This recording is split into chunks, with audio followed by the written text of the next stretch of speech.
Hi guys and welcome back to the channel Deepak Yadav Education. Welcome to the Daily Hindu News and Editorial Analysis of 15th of June 2023.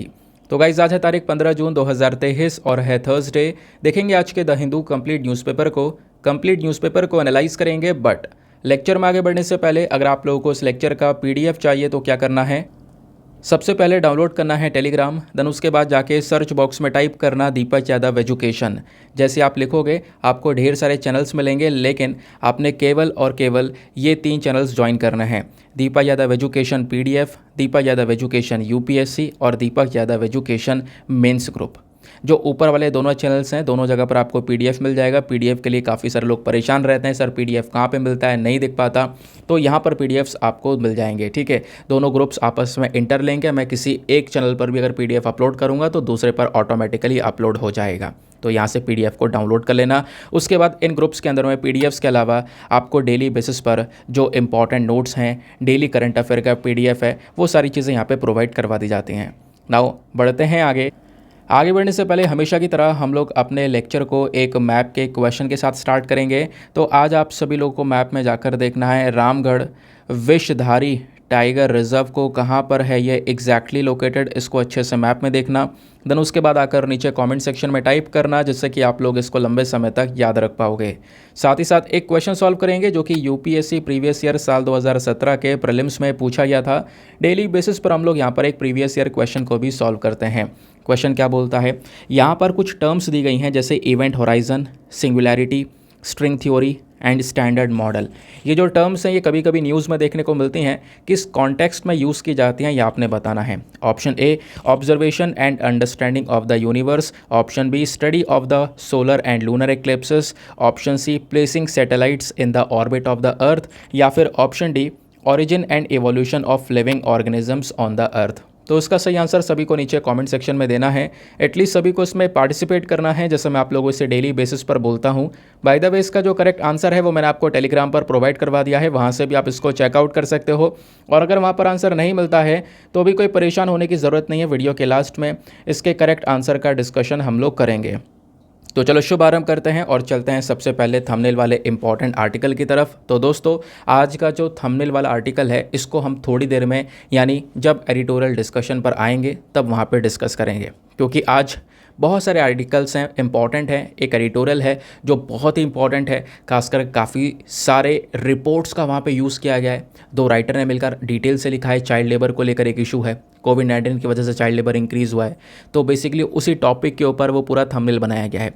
तो थोड़ा सा wait करो, जैसे editorial discussion पर आएंगे अपन, वहीं पर मैं आपको पूरी तरह से वो थंबनेल वाला आर्टिकल समझाऊंगा। और एक चीज़ और बता दूं, आज का वीडियो हो सकता है थोड़ा सा लेंदी हो जाए, क्योंकि आर्टिकल्स ज़्यादा हैं और आर्टिकल्स बेसिकली वो वाले हैं जहाँ पर आपको थोड़ी ज़्यादा डेप्थ में कवरेज चाहिए। आगे आते हैं, शुरुआत करते हैं आज के फर्स्ट इंपॉर्टेंट आर्टिकल के साथ में। यहाँ पे बात की जा रही है law commission seeks fresh inputs on uniform civil code. Very very important, इसको हम लोग जीएस पेपर नंबर 2 पॉलिटी वाले सेक्शन के साथ में लिंक कर सकते हैं। अच्छा, किस चीज़ की बात की जा रही है? देखो अभी हमारा जो लॉ कमीशन है वो कौन सा लॉ कमीशन है, सभी को पता है 22वां लॉ कमीशन है। कौन सा? 22वां लॉ कमीशन चल रहा है। इस लॉ कमीशन ने क्या किया, जो अलग अलग जो लोग हैं, अलग अलग पैनल हैं यूनिफॉर्म सिविल कोड के ऊपर जो अपने पॉइंट ऑफ व्यूज़ को रखते हैं, उनसे अपने व्यूज़ को शेयर करने के लिए बोला है कि भैया जो भी आपके व्यूज़ हैं, अपने व्यूज़ यूनिफॉर्म सिविल कोड के ऊपर जो भी हैं वो शेयर करो। यूनिफॉर्म सिविल कोड, जिसको हम लोग हिंदी में समान नागरिक संहिता के नाम से भी जानते हैं, यानी सभी लोगों के लिए एक ही कानून है ना। कोशिश की जा रही है कि यूनिफॉर्म सिविल कोड को जल्द से जल्द लागू किया जाए। बट हुआ क्या है, इस टॉपिक को लेकर हमेशा की तरह, हर टॉपिक की तरह 2 भाग में लोग बटे हुए हैं। काफ़ी ऐसे लोग हैं जो कि यूनिफॉर्म सिविल कोड को सपोर्ट करते हैं, दूसरी तरफ ऐसे लोग हैं जिनका कहना है यूनिफॉर्म सिविल कोड नहीं आना चाहिए। तो यूनिफॉर्म सिविल कोड के फ़ायदे प्लस इसमें क्या क्या चैलेंजेस यानी चुनौतियां हो सकती हैं, वो एस्पेक्ट्स भी मैं आप लोगों को यहाँ पे बताने वाला हूँ। लेकिन मैटर तो आप समझ गए कि 22वां लॉ कमीशन है, इसने कल के दिन अलग अलग सजेशन, अलग अलग पॉइंट ऑफ व्यूज़ जो भी लोग रखते हैं यूनिफॉर्म सिविल कोड को लेकर, उनसे मांगा है कि भैया जो आप सोचते हो अपने व्यूज़ को शेयर कर दो। इस प्रकार की बात है। 21 वाला लॉ कमीशन, अभी जैसे मैंने बोला है कि ये 22वां लॉ कमीशन है, इससे पहले 21वां लॉ कमीशन था। उसने भी यहाँ पर ऐसे ही जो अलग अलग लोग हैं यूनिफॉर्म सिविल कोड को लेकर जो अपने पॉइंट ऑफ व्यूज़ रखते हैं, उनसे अपने व्यूज़ को शेयर करने के लिए बोला था। तो पहले वाले लॉ कमीशन ने भी, मैं आपको बता दूं, एक कंसल्टेशन पेपर जारी किया था। उस पेपर में उन्होंने बताया कि फैमिली लॉ के अंदर में किस प्रकार से चेंजेस किए जा सकते हैं। ये बात थी अगस्त 2018 की। तो इसको लागू करने के लिए काफ़ी सारे डिस्कशंस हो रहे हैं, कई सारे सुप्रीम कोर्ट के ऑर्डर्स हैं, बट अभी तक यहाँ पर इसको इम्प्लीमेंट नहीं किया गया है। उसके बाद दूसरी चीज़ यहाँ पे बोला जा रहा है कि अगर जो भी ये स्टेक होल्डर्स हैं, जो भी अपने सजेशन को, अपने पॉइंट ऑफ व्यूज़ को शेयर करना चाहते हैं, वो बिल्कुल कर सकते हैं। उनको करना क्या है, लॉ कमीशन को एक ईमेल लिखना है और उस ईमेल के माध्यम से या फिर वेबसाइट के माध्यम से जो भी चीज़ें वो अपने शेयर कर सकते हैं। ये तो हुआ हमारा कंप्लीट आर्टिकल, लेकिन आप खुद सोचो, क्या इस आर्टिकल से कुछ ऐसे पॉइंट्स निकल कर आ रहे हैं जो एग्ज़ाम के लिए रेलिवेंट है? कुछ भी नहीं। अब करना क्या है, अपना सिलेबस उठाओ, सिलेबस के साथ में इस आर्टिकल को जोड़ने की कोशिश करो। इस आर्टिकल से अगर सिलेबस को लिंक करोगे तो दो चीज़ें निकल कर आएंगी जो कि हमारे सिलेबस में डायरेक्टली आप मेंशन देख सकते हो। सबसे पहली चीज़, लॉ कमीशन, पॉलिटी का एक बहुत इंपॉर्टेंट टॉपिक। दूसरा यहाँ पे uniform civil code, again polity का एक बहुत बड़ा इंपॉर्टेंट टॉपिक। तो ये दो चीज़ें बहुत इंपॉर्टेंट इस आर्टिकल से। तो बैकग्राउंड में ये दोनों चीज़ें पढ़ना ज़रूरी है। आओ एक एक करके डिस्कस करेंगे कि लॉ कमीशन ऑफ इंडिया क्या है, फिर uniform civil code of India के बारे में भी अपन चर्चा करेंगे। तो लॉ कमीशन ऑफ इंडिया एक प्रकार की नॉन स्टैच्यूटरी बॉडी है जिसको सरकार एक टाइम टू टाइम यहाँ पे बनाती है। जैसे मैंने बोला ना, इससे पहले 21वां लॉ कमीशन था, उससे पहले 20वां, तो ऐसे अलग अलग करके लॉ कमीशन बनते हुए चले गए। अभी यहाँ पर 22वां लॉ कमीशन चल रहा है। समझ गए इस बात को? अगर मैं बताऊं आपको, देश की आज़ादी के बाद में, यानी इंडिपेंडेंट इंडिया, 15 अगस्त 1947 के बाद में जब देश आज़ाद हुआ था, तो उसके बाद में जो सबसे पहला लॉ कमीशन बना था वो 1955 में बना था, केवल 3 साल के लिए। समझ गए इस बात को? उसके अलावा अगर हम इससे और पिछला इतिहास देखें, यानी देश की आज़ादी से पहले भी अगर हम देखें, तो पहला लॉ कमीशन कब बना था? देश की आज़ादी से पहले की बात कर रहा हूँ, वो बना था ब्रिटिश राज के अंडर में 1834 में, by the help of charter act of 1833। जो ये एक्ट था 1833 का, इसके माध्यम से लॉ कमीशन बनाया गया था, जिसको चेयर करने वाले व्यक्ति थे लॉर्ड मैकले। ठीक है, ये बात ध्यान में रखना। ये वाली जो लाइन है दूसरी वाली, ये देश के आज़ादी से पहले की बिलोंग करती है। उसके बाद देश की आज़ादी के बाद में जो पहला लॉ कमीशन बना था वो 1955 में बना था। ठीक है, ये पहला था। उसके बाद ऐसे ही धीरे धीरे करके कई सारे law commissions time to time बनते हुए चले गए और अभी 2023 में हमारा 22वां लॉ कमीशन चल रहा है। अब एक क्वेश्चन आएगा कि सर लॉ कमीशन बनाते क्यों हैं, इसका ऑब्जेक्टिव क्या है? इसका मेन ऑब्जेक्टिव होता है कि जो हमारी ministry of law and justice है, जो ये मंत्रालय है ना, इसको एडवाइस देना, यानी इस मंत्रालय के लिए एक एडवाइजरी बॉडी की तरह काम करता है। या दूसरी चीज़ आप देखो, जो ये लॉ कमीशन है, इसका मेन काम है जो हमारे कानून हैं, लॉज हैं, उसको लेकर और ज़्यादा रिसर्च करना। जो करंट समय पर इंडिया में लॉज एग्जिस्ट करते हैं उनको वापस से रिव्यू करना, कहीं पर कुछ चेंजेस की आवश्यकता है तो उनमें रिफॉर्म्स लाने के लिए यहाँ पर एक गुहार उठाना, ये सारी चीज़ें यहाँ पर काम है लॉ कमीशन का। समझ गए? अब लॉ कमीशन का कॉम्पोजिशन देखते हैं, यानी इसमें कौन कौन होता है। तो लॉ कमीशन में एक तो फुल टाइम चेयरपर्सन होते ही हैं, फुल टाइम चेयरपर्सन। उसके अलावा इस कमीशन में 4 और मेंबर्स भी होते हैं जो अगेन फुल टाइम वाले होते हैं। ठीक है, और इन 4 मेंबर्स में एक मेंबर सेक्रेटरी भी होता है, ये बात ध्यान में रखना। उसके अलावा लॉ एंड लेजिस्लेटिव जो सेक्रेटरीज़ होते हैं हमारे लॉ मिनिस्टर के अंदर में, यानी जो लॉ मिनिस्ट्री है ना, जो ये मंत्रालय है, इसके लॉ एंड लेजिस्लेटिव सेक्रेटरीज़ वो कहीं ना कहीं यहाँ पर इस कमीशन के एक्स ऑफिशियो मेंबर भी होते हैं, यानी कि इस मंत्रालय में भी सर्व कर रहे हैं प्लस इस कमीशन में भी वो ये सर्व करते हुए नज़र आ रहे हैं। उसके अलावा लॉ कमीशन में 5 पार्ट टाइम मेंबर्स भी होते हैं। ये तो 4 फुल टाइम मेंबर हो गए, एक चेयरपर्सन हो गया, उसके अलावा 5 पार्ट टाइम मेंबर्स। ठीक है, ये आपने ध्यान में रखना है, और वो 5 से ज़्यादा नहीं हो सकते क्योंकि यहाँ पे लिखा है it will have not more than 5 part time members. आपसे क्वेश्चन बन सकता है डायरेक्टली स्टेटमेंट का यूज़ करके। उसके अलावा इस कमीशन को हेड कौन करता है? तो एक रिटायर्ड सुप्रीम कोर्ट के जज हो सकते हैं या फिर हमारे हाई कोर्ट के चीफ जस्टिस हो सकते हैं, तो वो बेसिकली यहाँ पर इस कमीशन को हेड करेंगे। इस लॉ कमीशन ने अपने जो कमीशंस ये बनते रहे हैं, इन्होंने अब बड़े बड़े रिकमेंडेशंस दिए अपनी साइड से। जैसे सबसे पहले आपने पता होगा जो लॉ कमीशन है, इसने जो है 262 वाली जो रिपोर्ट, 262 जो रिपोर्ट थी, उसमें अपनी जो 262 रिपोर्ट आई थी ना लॉ कमीशन की, उसमें इन्होंने रिकमेंड किया था कि जो डेथ पेनल्टी है, जो मृत्यु दंड दिया जाता है, मौत की सज़ा सुनाई जाती है, इसको ख़त्म कर देना चाहिए। एक्सेप्ट अगर कोई भयानक क्राइम कर रहा है, कोई भयानक अपराध कर रहा है, टेररिज्म से रिलेटेड है और भयानक अपराध कर रहा है, तो यहाँ पर मृत्युदंड आवश्यक है। बट वैसे यहाँ पर डेथ पेनल्टी को अबॉलिश कर देना चाहिए। ये भी रिकमेंडेशन लॉ कमीशन का ही था।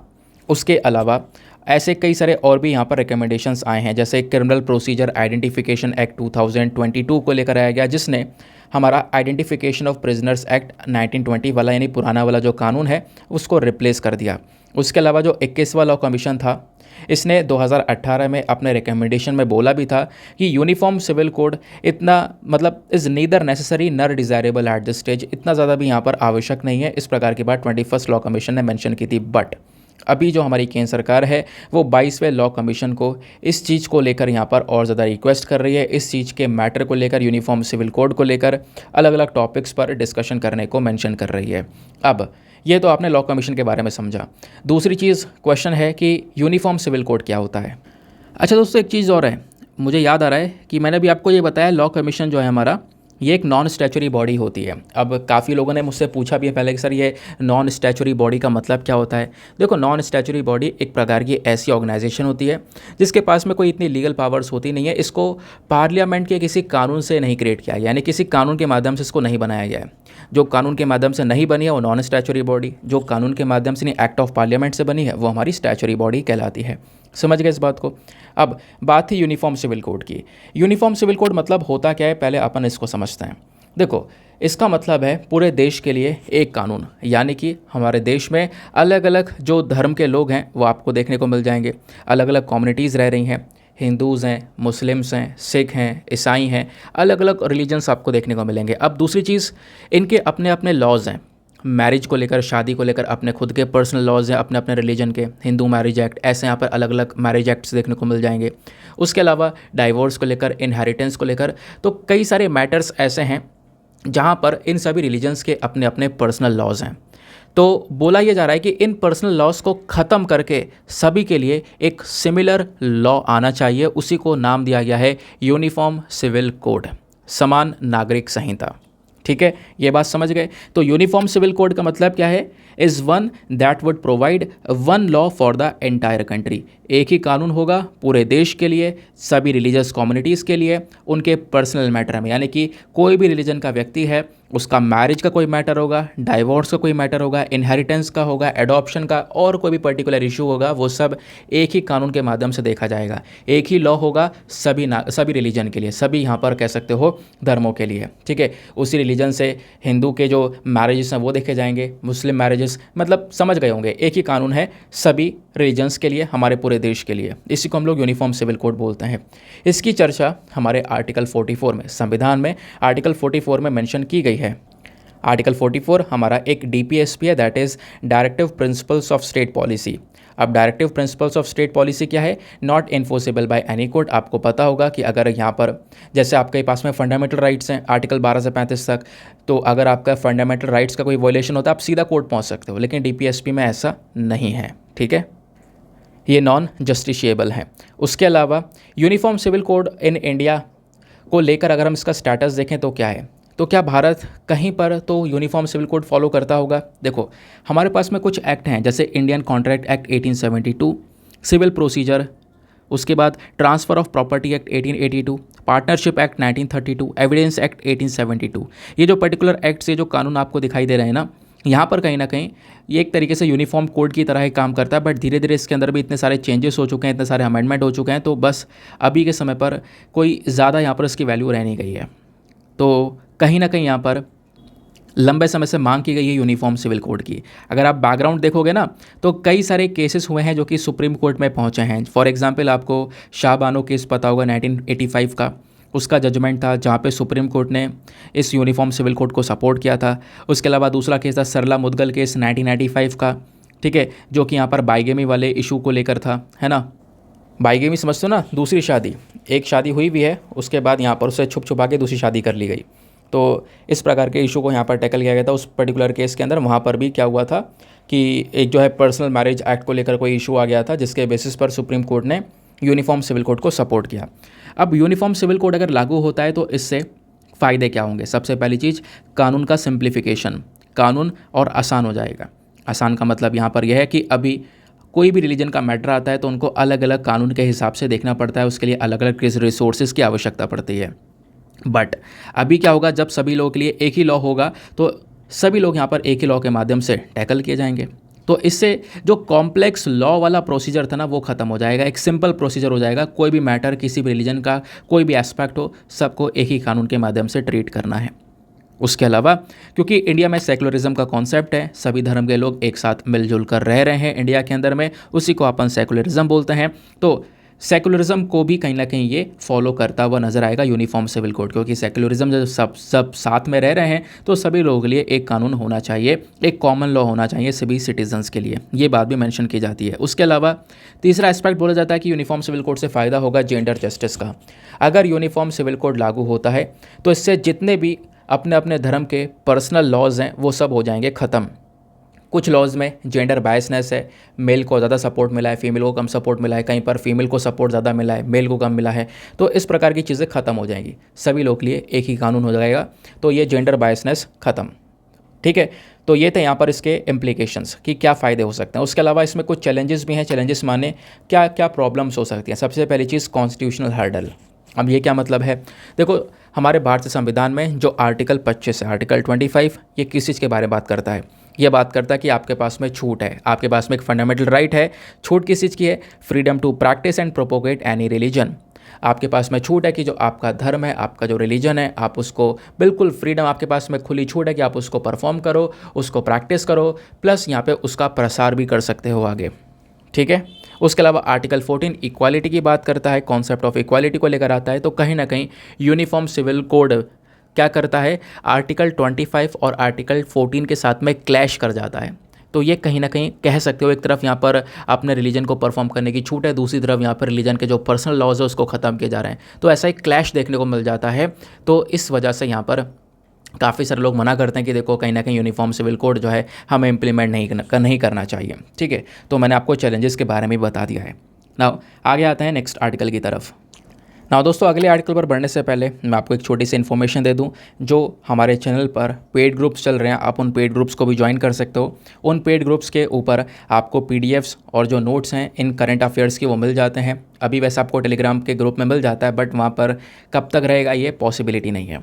ठीक है, तो उसके लिए आप लोग यहाँ पर एक पेड ग्रुप को ज्वाइन कर सकते हो। इसका अमाउंट बहुत ही मिनिमम है, लाइफ टाइम एक्सेस के लिए 499 रुपीज़ रखे गए हैं। यानी कि आप एक बार यहाँ पे आपने इन्वेस्टमेंट करना है, एक बार यहाँ पे पैसा खर्च करना है, उसके बाद आप उस ग्रुप में ऐड हो जाओगे, फिर उसके बाद आपको कोई भी वापस से पैसा खर्च करने की आवश्यकता नहीं है।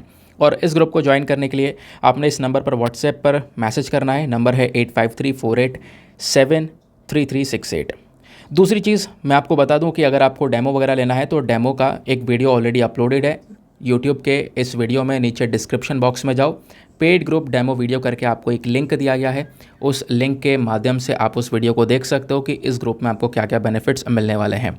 उसके साथ साथ एक छोटी सी चीज़ और जो कि मैं हर रोज़ आपसे बोलता हूँ, मेक श्योर करना वीडियो पे जो लाइक का बटन है उसको प्रेस कर देना। एक छोटा सा टारगेट है दोस्तों हमारा 5K प्लस लाइक्स का, जिसको आप अचीव करवा सकते हो। साथ ही साथ में मेरे साथ में इंस्टाग्राम पे कनेक्ट कर सकते हो। इंस्टाग्राम पे जाना, सर्च बॉक्स में लिखना दीपक यादव एजुकेशन, आपको ये प्रोफाइल मिलेगा जहाँ पे 12,000 से ज़्यादा लोग ऑलरेडी जुड़ चुके हैं। आप भी मेरे साथ में पर्सनली जुड़ सकते हो। चलो आगे आते हैं। नाउ दोस्तों, यहाँ पर आता है हमारा नेक्स्ट आर्टिकल। बात की जा रही है जो हमारी केंद्र सरकार है वो फोकस कर रही है अभी पर्टिकुलरली वल्नरेबल ट्राइबल ग्रुप्स के ऊपर। हुआ क्या है एग्जैक्टली समझते हैं। तो जो हमारी केंद्र सरकार है, यूनियन गवर्नमेंट, वो अभी एक प्रकार का सर्वे बना रहे हैं और उस सर्वे में फोकस किया जाएगा खासकर ह्यूमन डेवलपमेंट इंडेक्स की तरह जो है हम लोग इसको तैयार करेंगे। और इनमें स्पेशली जो फोकस किया गया है वो पर्टिकुलरली वल्नरेबल ट्राइबल ग्रुप्स, जिसको हम लोग PVTGs के नाम से भी जानते हैं, है ना, आपने सुना होगा। नहीं सुना है तो कोई बात नहीं, आगे मैं आपको बताऊंगा। तो इनमें ना लगभग जो टोटल 28 लाख पीपल हैं, कितने 28 लाख, 28 लाख लोग पर्टिकुलरली वल्नरेबल ट्राइबल ग्रुप से बिलोंग करने वाले, जो कि 22,000 गाँव में रह रहे हैं हमारे पूरे देश भर में, उनका सर्वे किया जाएगा। सर्वे में क्या कलेक्ट किया जाएगा, उनकी इन्फॉर्मेशन कलेक्ट की जाएगी। इन्फॉर्मेशन इकट्ठा करने के बाद में कैसे कैसे पहले के कंपैरिजन में उनकी ज़िंदगी में सुधार आया है, वो सारी चीज़ें यहाँ पर डॉक्यूमेंट करके रखी जाएंगी, वो सारे रिकॉर्ड्स यहाँ पर रखे जाएंगे। फिर हम लोग क्या करेंगे, एक ह्यूमन डेवलपमेंट इंडेक्स को यहाँ पर तैयार करेंगे। इन ट्राइबल ग्रुप्स के लिए, जिसमें हम लोग समझ सकेंगे कि सरकार की कौन कौन सी नीतियां हैं, कौन कौन सी पॉलिसीज़ हैं जिसने कहीं ना कहीं इन ग्रुप्स की हेल्प की है, प्लस और कौन कौन सी पॉलिसीज़ हम लेकर आ सकते हैं जिससे यहाँ पर इनका जीवन और सरल हो जाए और यहाँ पर in particularly vulnerable tribal groups को हेल्प मिल जाए।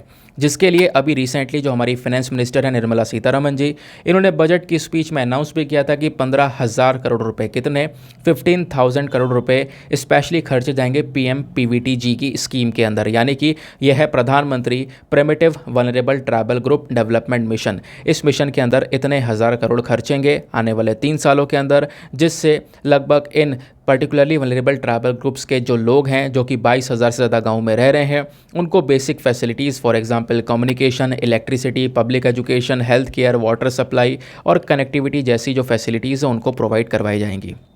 समझ गए? ये बात था यहाँ पर हमारा पीवीटीजीज़ को लेकर। लेकिन क्या ये आर्टिकल डायरेक्टली पूछा जा सकता है? नहीं, यहाँ से कुछ एग्जाम में नहीं पूछा जाएगा। लेकिन करना क्या है, ये तो भैया न्यूज़ पढ़ लिया आपने, इस न्यूज़ को बैकग्राउंड डेटा, स्टैटिक डेटा के साथ में लिंक करो। पहले समझेंगे पीवीटीजीज़ यानी पर्टिकुलरली वल्नरेबल ट्राइबल ग्रुप्स होते क्या हैं। इस टॉपिक को GS paper number 2 issues related to schedule caste schedule tribe से, गवर्नमेंट पॉलिसीज़ इंटरवेंशंस, हेल्थ के टॉपिक से भी लिंक किया जा सकता है। चलो अब आते हैं ये प्रिमिटिव ट्राइबल ग्रुप्स। अच्छा, अब आप कहोगे अभी तो आपने पर्टिकुलरली बोला था, अब प्रिमिटिव क्यों? देखो दोस्तों, स्टार्टिंग में जब इसको बनाया गया था तो 1973 में ना देबार कमीशन आया था। उस कमीशन ने जो ग्रुप बनाया था वो पीटीजी था। पीटीजी मतलब प्रिमिटिव ट्राइबल ग्रुप, एक सेपरेट कैटेगरी बना दी गई थी। ये उन ट्राइबल कम्युनिटीज़ के लिए, उन जनजातियों के लिए है जो कि लेस डेवलप्ड हैं, जो काफ़ी पीछे रह गए हैं बाकी सारी ट्राइबल कम्युनिटीज़ के कंपैरिजन में। ठीक है, उतना विकास उनका नहीं हो पाया है, तो उनके लिए एक सेपरेट कैटेगरी बनाई गई थी। फिर 2006 में हमारी सरकार ने इसका नाम बदल दिया। ठीक है, 1973 में जब बनाया गया था तो उसका नाम पीटीजी था, लेकिन बाद में नाम बदल कर 2006 में रख दिया गया पीवीटीजी यानी पर्टिकुलरली वल्नरेबल ट्राइबल ग्रुप। अभी 1975 में हमारी सरकार ने क्या किया, एक जो वल्नरेबल ट्राइबल ग्रुप है इनकी जो सेपरेट कैटेगरी है इसको पीवीटीजी बनाया, और उसके बाद में यहाँ पर कह सकते हो कि इसमें कुछ ग्रुप्स, लगभग 52 ग्रुप्स को रखा गया था स्टार्टिंग में। फिर 1993 में इसमें कुछ और ग्रुप्स को ऐड किया गया है। यानी कि आपको पता होगा ना, जो ट्राइबल हैं, ट्राइबल कम्युनिटीज़, इनमें अलग अलग ग्रुप्स होते हैं, अलग अलग नाम से जाने जाते हैं। तो इनके अभी ना टोटल आपको पता होना चाहिए कि पर्टिकुलरली वल्नरेबल ट्राइबल ग्रुप में टोटल 75 ग्रुप्स आते हैं। कितने? 75 ग्रुप। 75 ग्रुप हमारे देश में ऐसे हैं जो कि ऐसी जनजातियों का समुदाय है जो कि बहुत ज़्यादा पीछे है। ठीक है, बहुत ज़्यादा पीछे मतलब इतना ज़्यादा विकास यहाँ पर उनके लिए हुआ नहीं है। ठीक है, तो ये 75 लिस्टेड पीवीटीजीज़ आपको देखने को मिलती हैं। इनमें से सबसे ज़्यादा जो ग्रुप्स हैं वो ओडिशा के अंदर पाए जाते हैं। उसके अलावा पीवीटीजीज़ की जो कैरेक्टरिस्टिक्स हैं वो क्या है, इसको समझते हैं। यानी कि हम क्यों इनको पर्टिकुलरली वल्नरेबल ट्राइबल ग्रुप बोलते हैं।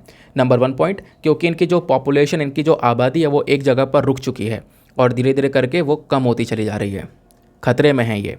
दूसरा, लिटरेसी लेवल, यानी यहाँ पर पढ़ाई लिखाई का चयन आपको बहुत कम देखने को मिलेगा। लिटरेसी रेट बहुत ज़्यादा कम आपको यहाँ पर देखने को मिल जाएगा। ठीक है, तो ये कुछ चीज़ें हैं जिसकी वजह से कहीं ना कहीं इन लोगों ने काफ़ी प्रॉब्लम सफ़र की हैं और जिस वजह से यहाँ पर इनको पीवीटीजी वाली कैटेगरी में रखा गया है। ठीक है, अब ये आर्टिकल इतना इंपॉर्टेंट है कि यूपीएससी ने 2019 में, ज़्यादा पुराना क्वेश्चन भी नहीं है, 2019 में एक सवाल पूछा था। सवाल क्या था? Consider the following statements about PVTG in India. आपको यहाँ पे 3 स्टेटमेंट्स, 3 नहीं 4 स्टेटमेंट दी गई हैं, बताना है कौन सा स्टेटमेंट सही है। पहला स्टेटमेंट, जो ये पीवीटीजीज़ होती हैं ये हमारे देश में 18 स्टेट्स और 1 यूनियन टेरिटरी में रह रही हैं। दूसरा स्टेटमेंट, एक स्टैग्नेंट और डिक्लाइनिंग पॉपुलेशन, यानी कि पीवीटीजी स्टेटस जो दिया जाता है ना, उसके लिए एक सबसे इंपॉर्टेंट क्राइटेरिया क्या है कि उस पर्टिकुलर ग्रुप का जो आबादी है वो थमा हुआ हो और लगातार ख़त्म हो रहा हो, कम हो रहा हो। ठीक है, तब यहाँ पे उसको पीवीटीजी स्टेटस मिलेगा। ये तो सही है स्टेटमेंट, ये तो अभी हमने पढ़ा भी था। दूसरा स्टेटमेंट देखो, तीसरा वाला, यहाँ पे बोला जा रहा है टोटल 95 पीवीटीजीज़ हैं ऑफिशियली नोटिफाइड हमारे देश में। ऐसा तो नहीं है, अभी हमने पढ़ा था टोटल 75 हैं। तो दूसरा वाला सही है, तीसरा वाला गलत है, इतना तो पता चल गया।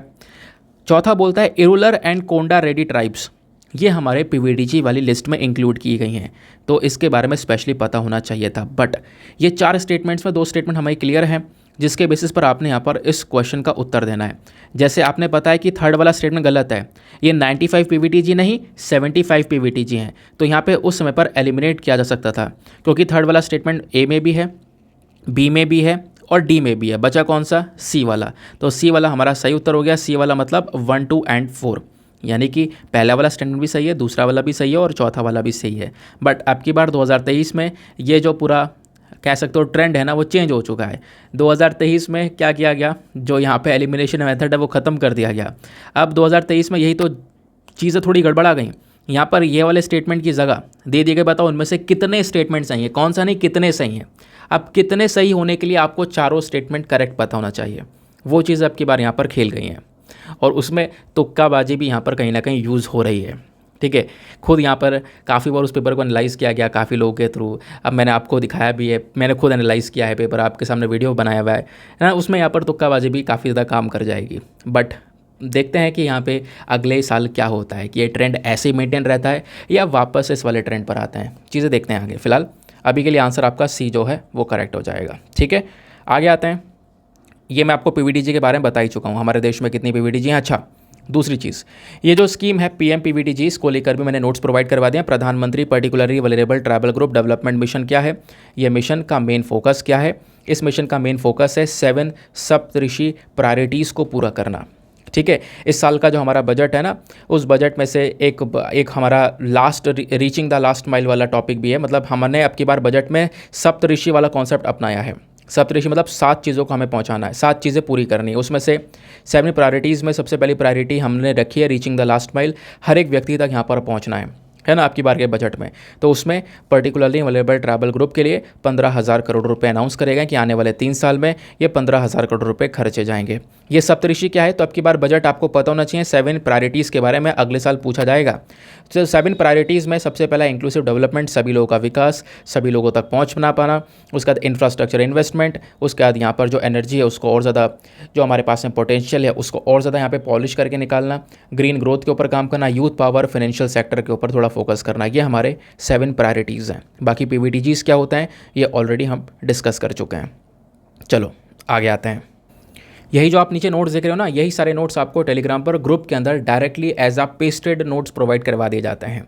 ठीक है ना दोस्तों, आते हैं एडिटोरियल डिस्कशन में। आज हमारे पास में 4 इंपॉर्टेंट एडिटोरियल्स हैं। जब सारे आर्टिकल इंपॉर्टेंट होता है मैं सारे डिस्कस करता हूँ, जब एडिटोरियल ज़्यादा काम के होते नहीं है तो मैं यहाँ पर कम ही डिस्कस करता हूँ, आपको पता होगा। लेकिन आज इंपॉर्टेंट है।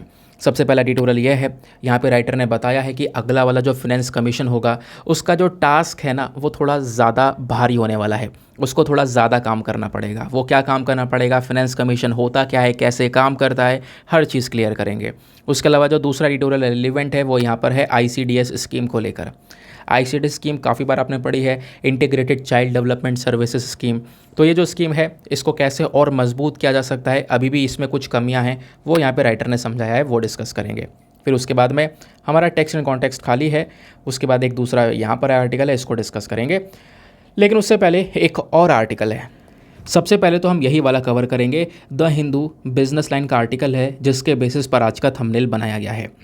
कोविड-19 ने कहीं ना कहीं जो चाइल्ड लेबर है ना, यानी कि बाल श्रमिक जो है ये थोड़ा सा यहाँ पे बढ़ा दिया है।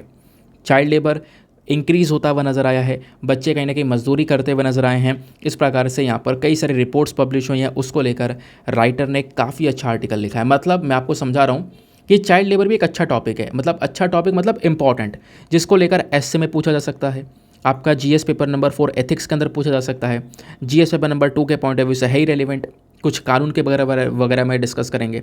उसके बाद GS paper number 1 societal issues के पॉइंट ऑफ व्यू से इंपॉर्टेंट, मतलब जीएस पेपर 1 2 3 4 सभी के लिए रेलिवेंट है। ये इकोनॉमी के पर्सपेक्टिव से भी इंपॉर्टेंट है। तो एक ऐसा टॉपिक चाइल्ड लेबर, और मैं आपको ऐसा कंटेंट आज प्रोवाइड करवाऊंगा कि आगे ज़िंदगी में कभी चाइल्ड लेबर के बारे में दोबारा पढ़ने की आवश्यकता नहीं पड़ेगी। तो ऐसा कंटेंट लेना रखना अपने पास में बहुत ज़्यादा ज़रूरी है कि कोई भी क्वेश्चन अगर आता है आगे तो मैं आराम से उसको सॉल्व कर सकूं। तो प्लीज़ इसको ध्यान से सुनना, आज का मेंस का क्वेश्चन इसी के ऊपर डिपेंडेंट है, और उस कंटेंट को अपने पास में ज़रूर स्टोर करके रख लेना जो चाइल्ड लेबर को आज मैं प्रोवाइड करवाने वाला हूँ। सबसे पहले दोस्तों स्क्रीन पर नीचे की साइड में आप देख सकते हो सारा का सारा इंपॉर्टेंट डेटा उस आर्टिकल का यहाँ पे मेंशन किया गया है। कॉन्टेक्स्ट क्या है, इस एडिटोरियल को क्यों लिखा गया। कोविड-19 पैंडमिक ये जो आया, जिसने 2020-21 वाला जो साल है इसको पूरी तरह से बर्बादी कर दिया दुनिया भर के लिए। लॉकडाउन लग गया, हमारी जो इकोनॉमिक डाउनटर्न है वो यहाँ पर देखने को मिला, बहुत सारी यहाँ पर प्रॉब्लम्स होने लगी। अब हुआ क्या कि इंडिया को भी ढेर सारी प्रॉब्लम्स फेस करनी पड़ी हैं। ऑफिशियल स्टैटिस्टिक्स के अकॉर्डिंग बात करें तो बोला जा रहा है कि लगभग 5,31,843 मतलब 5,31,843 जो डेथ हैं वो यहाँ पर देखने को मिली हैं इंडिया के अंदर में कोविड-19 की वजह से। तो कोविड की वजह से नुकसान तो डेफिनेटली इंडिया को भी बहुत ज़्यादा हुआ है। उसके अलावा जो ये ज़्यादातर मृत्यु हुई है ना, ये हुई हैं वल्नरेबल सेक्शंस में, जो लोग गरीबी से गुजर रहे थे, स्पेशली वेमेन एंड चिल्ड्रन, उनकी ज़्यादा मृत्यु होती हुई नज़र आई है, ऐसा यहाँ पर बताया गया। जो लोग गरीबी में थे वो बिलो पॉवर्टी लाइन के अंदर आ गए, जो मिडिल लाइन में थे, मिडिल सेक्टर में थे, है ना, वो कहीं ना कहीं यहाँ पर मीडियम सेक्टर से पॉवर्टी लाइन के अंडर में आ गए। तो कहीं ना कहीं यहाँ पे गरीबी जो है ये बढ़ती हुई नज़र आई है कोविड-19 की वजह से, और उसी गरीबी की वजह से जो इंसान है वो सफ़र कर रहा है, उसकी मजबूरी बन जाती है अपने बच्चे को कहीं ना कहीं मजदूरी करवाना। तो चाइल्ड लेबर इसी एस्पेक्ट में अगर हम देखें तो डेफिनेटली पिछले 2 साल में काफ़ी तेज़ी से इंक्रीज़ होता हुआ नज़र आया है। 2022 की एक रिपोर्ट है यूनिसेफ की, यूनिसेफ और इंटरनेशनल लेबर ऑर्गेनाइजेशन की। उस रिपोर्ट ने बताया कि कोविड ने लगभग मतलब पूरे दुनिया भर में जो नंबर ऑफ़ चिल्ड्रन हैं जो कि लेबर में उतर कर आए हैं वो 8.9 मिलियन से नंबर इंक्रीज़ हुआ है 2022 तक, 2022 के अंत तक। आप इमेजिन करो 8.9 million, 1 million is equals to 10 lakh. यहाँ पे बात की जा रही है 80-90 लाख बच्चों की, जो कि कहीं ना कहीं यहाँ पर ये नंबर, इस नंबर से बढ़ोतरी देखने को मिली है चाइल्ड लेबर वाले सेक्टर के अंदर में, और कहीं ना कहीं बच्चों से यहाँ पर मजदूरी की जा रही है, करवाई जा रही है। उसके पीछे का रीज़न क्या है? अनएम्प्लॉयमेंट पहला रीज़न है, बेरोज़गारी। दूसरा यहाँ पर है गरीबी, गरीबी की वजह से भी यहाँ पर, क्योंकि गरीबी है, पैसा नहीं है, तो बाकी वो करेगा क्या फैमिली वाला? पहला उसका गोल ये रहेगा कि भाई कुछ पैसे आ जाएं, कुछ पैसे के लिए यहाँ पर ये चाइल्ड लेबर वाला जो सिनेरियो है वो ज़्यादा बढ़ता हुआ नज़र आया है। अब राइटर ने यहाँ पे कुछ डेटा मेंशन किया है कि चाइल्ड लेबर को लेकर इंडिया में, स्पेशली इंडिया के अंदर क्या डेटा है। तो जो लेटेस्ट हमारे पास में सेंसस है वो 2011 की जनगणना है, पता होगा। अभी जो 2021 वाली जनगणना है वो हो नहीं पाई है कोविड की वजह से, जो कि अभी यहाँ पर कुछ टाइम बाद आएगी। बट 2011 वाली जो जनगणना है हमारे पास में वो अवेलेबल है। उस जनगणना के अकॉर्डिंग बात करें तो उस समय पर लगभग 10.1 मिलियन चाइल्ड लेबरर्स आपको इंडिया में देखने को मिल जाएंगे। 10.11, 1 करोड़ से ज़्यादा चाइल्ड लेबर्स इंडिया में हैं। नेशनल क्राइम रिकॉर्ड ब्यूरो जो रिपोर्ट है 2022 की, पिछले साल की रिपोर्ट है, इन्होंने बताया 982 केसेस को एक साल में 2021 में रजिस्टर किया गया है child labour prohibition and regulation act के तहत, क्योंकि हमारे पास में चाइल्ड लेबर को रोकने के लिए एक कानून है, ठीक है। वो जो कानून है इसके तहत लगभग 1000 के आसपास केसेस को रजिस्टर्ड किया गया। सबसे ज़्यादा केसेस तेलंगाना से देखने को मिले हैं, उसके बाद असम से देखने को मिले हैं। उसके अलावा एक और स्टडी हुई है, Aide et Action study India के अंदर में, जिसने यहाँ पर बताया है कि कोविड-19 का जो इम्पैक्ट है वो माइग्रेंट चिल्ड्रन के ऊपर भी पड़ा है। माइग्रेंट चिल्ड्रन मतलब जो कि यहाँ पर एक बच्चा एक जगह से दूसरी जगह पर जा रहा है, ठीक है, उनके ऊपर भी काफ़ी ज़्यादा असर पड़ा है। लगभग कह सकते हो दुगना तिगुना असर पड़ा है। बहुत सारे बच्चे जो कि अपने वर्किंग पेरेंट्स के साथ में, उनके जो माता पिता हैं वो एक राज्य से दूसरे राज्य में जा रहे हैं काम करने के लिए। अब क्या हुआ, बहुत सारे बच्चे अपने पेरेंट्स के साथ में ही जो ईंटों की भट्टी वाली इंडस्ट्रीज़ होती हैं उनके अंदर काम करने लगे। कोविड-19 पैंडेमिक की पहली वेव के बाद में ऐसा कुछ यहाँ पर नज़र आया। उसके बाद कुछ और स्टडीज़ आई, कैंपेन अगेंस्ट चाइल्ड लेबर करके यहाँ पर एक बॉडी है, इसने स्टडी पब्लिश की। उस स्टडी में बताया गया कि जो वर्किंग चिल्ड्रन है इनकी संख्या बढ़ गई है, 28.2% से लेकर 79.6% यहाँ पर हो चुकी है, ऐसा यहाँ पर मेंशन किया जा रहा है, जिनका भी सर्वे किया गया था उसके बेसिस पर। उसके बाद इंटरनेशनल लेबर ऑर्गेनाइजेशन, यूनिसेफ, इन सब ने अपनी अपनी रिपोर्ट्स में बताया है कि जो नंबर ऑफ़ चाइल्ड लेबर है दुनिया भर में वो 160 मिलियन हो चुका है, और इसमें जो सबसे ज़्यादा बढ़ोतरी हुई है वो कोविड-19 की वजह से हुई है। इंडिया कहीं ना कहीं सबसे बड़ा चाइल्ड लेबर एम्प्लॉयर है, यानी कि इंडिया में भी ये चाइल्ड लेबर सबसे बड़े लेवल पर है, स्पेशली इंडिया में उत्तर प्रदेश, राजस्थान, मध्य प्रदेश और महाराष्ट्र के अंदर में, ठीक है।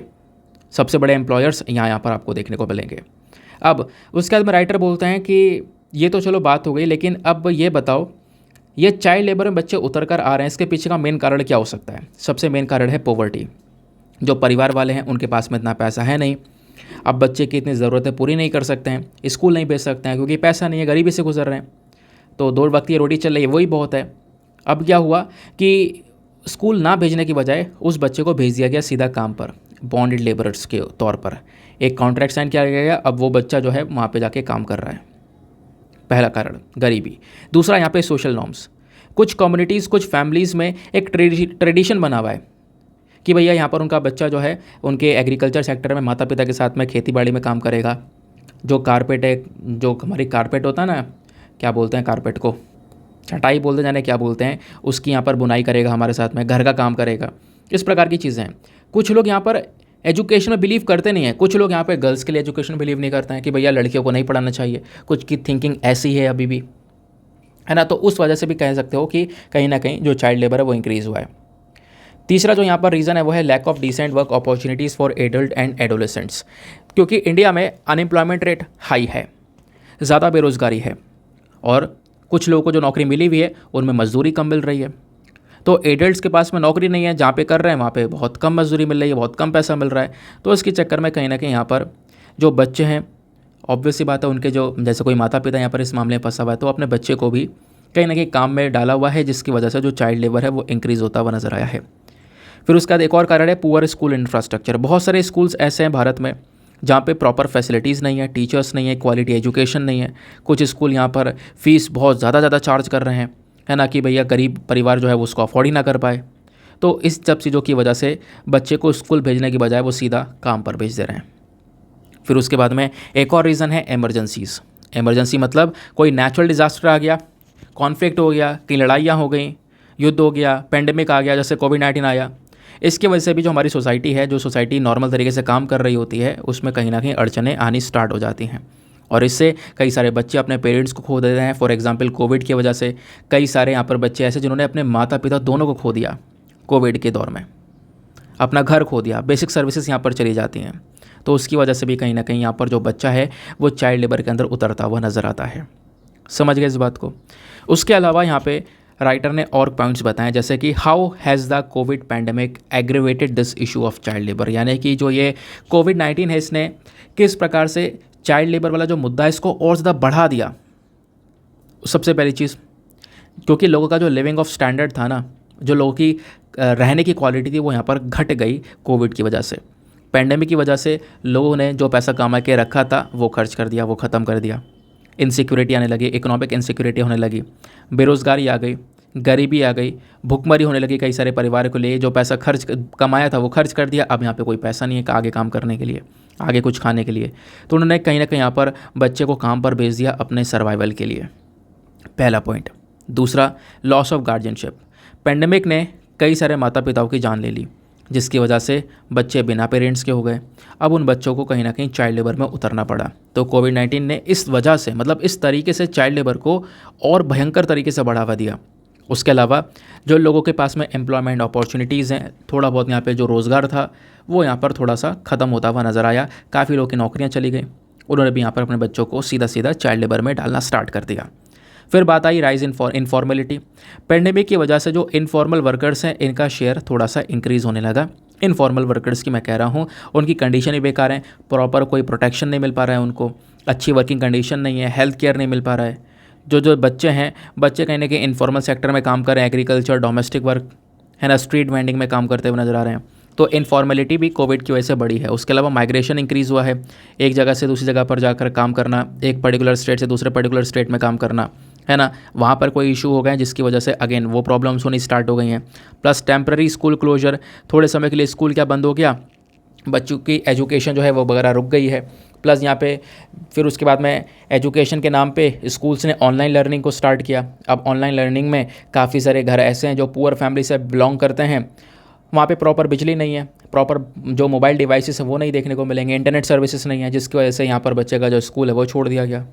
ठीक है, इससे कहीं ना कहीं जो प्रॉब्लम्स है, ड्रॉप आउट वाले जो प्रॉब्लम्स है वो देखने को मिला है। कई सारे बच्चों का ड्रॉप आउट हुआ है कोविड-19 के समय पर, शादी करवा दी गई लड़कियों की, अर्ली मैरिजेस हुई हैं, है ना, कोविड के समय पर। तो ये प्रॉब्लम्स हैं। उसके अलावा अब क्वेश्चन यहाँ पर यह है कि चाइल्ड लेबर का इम्पैक्ट क्या पड़ता है। पहला इम्पैक्ट, इससे यहाँ पर एक बच्चा जो है ना, उसकी जो एबिलिटी है, उसकी जो कह सकते हो उसकी जो क्षमता है ना, वो ख़त्म हो जाती है। उसकी क्षमता है कि वो कुछ स्किल्स नॉलेज गेन कर सके अपने इस बचपनी वाले एज में, फिर आगे जाके फ्यूचर में उसकी हेल्प होगी। बट पहले से यहाँ पर उस प्रकार से वर्किंग में लगा देना, कोई स्किल नॉलेज आई नहीं, मजदूरी कर रहा है बस, वो आगे उसका फ्यूचर भी ख़राब होता चला जा रहा है।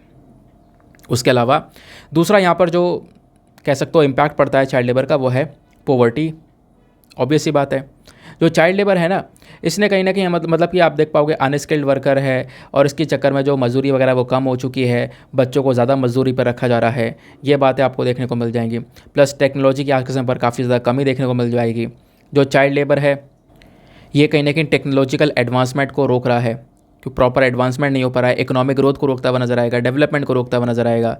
बच्चों के लिए, बच्चों के पास में हक है, राइट टू एजुकेशन है, हेल्थ प्रोटेक्शन है, पार्टिसिपेशन है ना, लेकिन ये सारी चीज़ें कहीं ना कहीं उनके जो राइट्स हैं, उनके जो फंडामेंटल राइट्स है, कहीं ना कहीं उससे दूर रखा जा रहा है, उनके फंडामेंटल राइट्स का वोलेशन होता हुआ नजर आ रहा है। उसके अलावा अब बच्चा मजदूरी करेगा तो ऑब्वियस सी बात है उसको फिजिकल इंजरीज, कई सारी बीमारियाँ हो सकती हैं, कूड़े करकट में, डस्ट में, है ना, उसके साथ मारपीट हो सकती है, उस बच्चे को यहाँ पर डराया धमकाया के काम करवाया जा सकता है, पैसे नहीं दिए जाएंगे, कई बार ऐसा हो जाता है।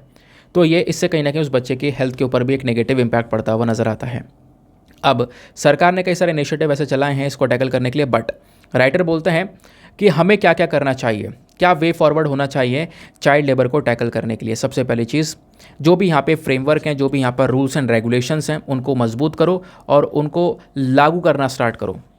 सरकार को अपने नियम कानून जो भी हैं चाइल्ड लेबर को रोकने के लिए, कंट्रोल करने के लिए, उस कानून को लेकर आना चाहिए, उनके अंदर चेंजेस करो, उनको और मजबूत करो, उनको अच्छे से लागू करो कि कोई भी व्यक्ति यहाँ पर किसी बच्चे को इस प्रकार से मजदूरी पे ना रख पाए।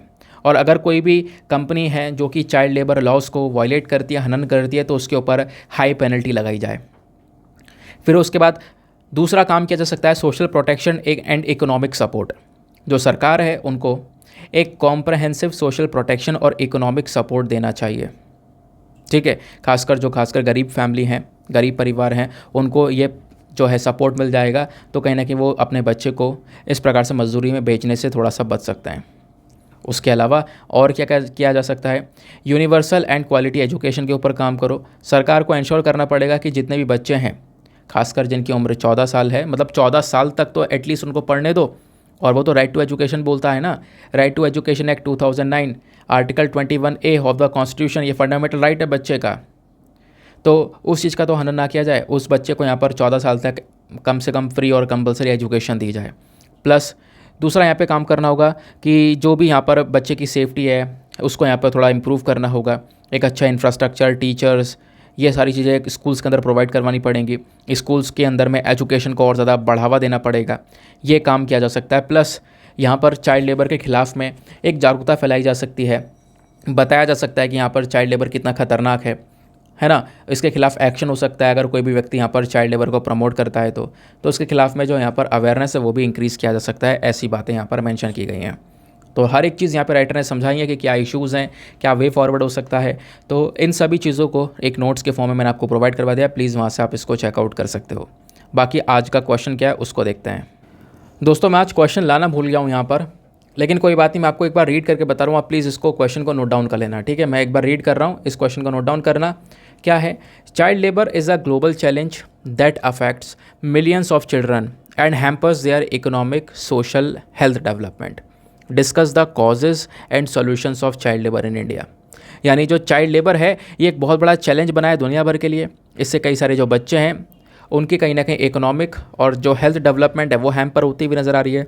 तो इसके बेसिस पर आपने समझाना है कि चाइल्ड लेबर के पीछे का कारण क्या है और इसके सॉल्यूशंस क्या हो सकते हैं, इसके उपाय क्या हो सकते हैं, ठीक है। तो दोस्तों इसका आंसर लिखना है आज आपको। मैं क्वेश्चन दिखाना भूल गया हूँ, लाना भूल गया हूँ, बट मैंने आपको बता दिया है। सिंपल सा क्वेश्चन है, discuss the causes and solutions of child labour in India, बस, ठीक है।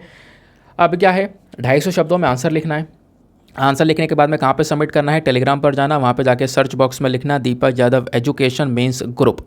आपको वो ग्रुप मिलेगा जिसमें 60,000 से ज़्यादा लोग जुड़े हुए हैं, डेली बेसिस पर आंसर्स को लिखकर सबमिट कर रहे हैं। आप भी अपने आंसर को लिखकर सबमिट कर सकते हो। अपने आंसर को लिखकर जब आप सबमिट करोगे ना, तो साथ ही साथ में आप लोगों ने एक छोटा सा काम करना है दोस्तों, एटलीस्ट सभी लोगों को 2-2 आंसर्स रिव्यू करने हैं। जब आप सभी लोग 2-2 आंसर्स को रिव्यू करोगे तो बहुत सारे फ़ायदे होंगे, आपको भी सामने वाले को भी।